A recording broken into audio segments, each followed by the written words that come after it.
but right now those scientists at the University of Cape Coast say it will take 500 or more years to replace the topsoil being destroyed as a result of galamsey activities.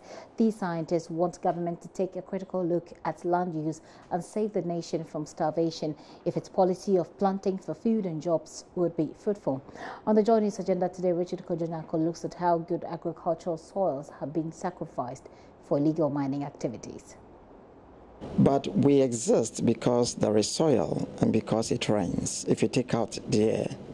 So soil is the number one resource that any government that wants to develop has to think about.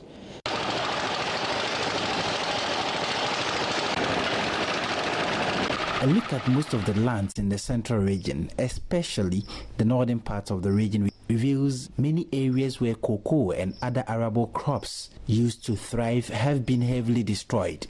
Areas in the region that offered a fresh green alternative to the bustling cities and stifling heat of the coast are no more.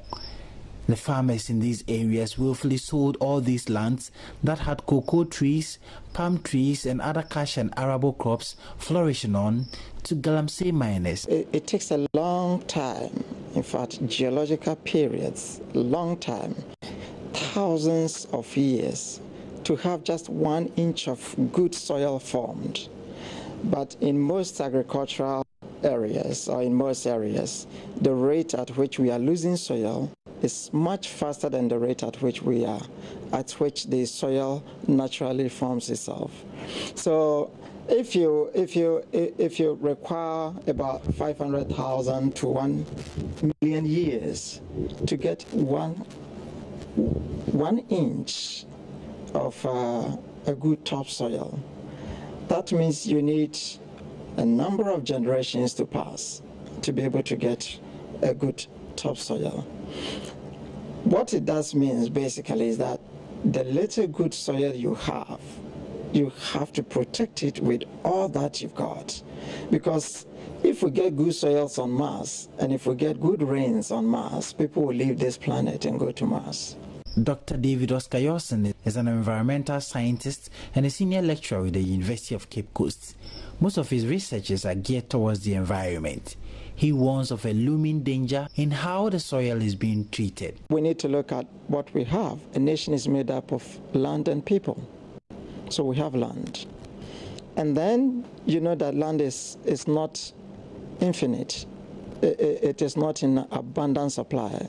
If in the interest of securing soils and in the interest of securing natural resources in general, including the gold which sit in the soil, government must first and foremost map the soils, map your lands, and plan land use appropriately.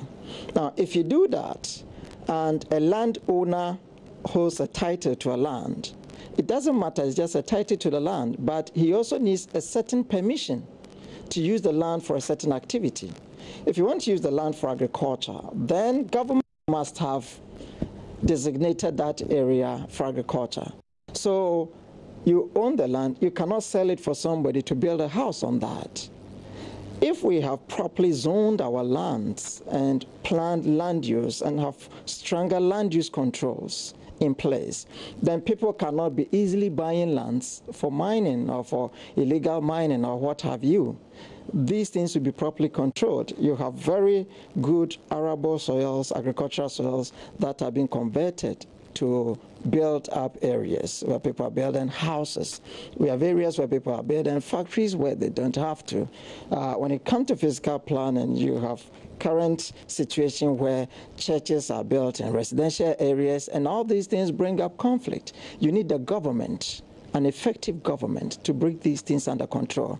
And I believe strongly that if we really want to deal with the galamsey menace or all the mining issues, environmental pollution issues in this country, we need to first and foremost look at land use planning and physical planning.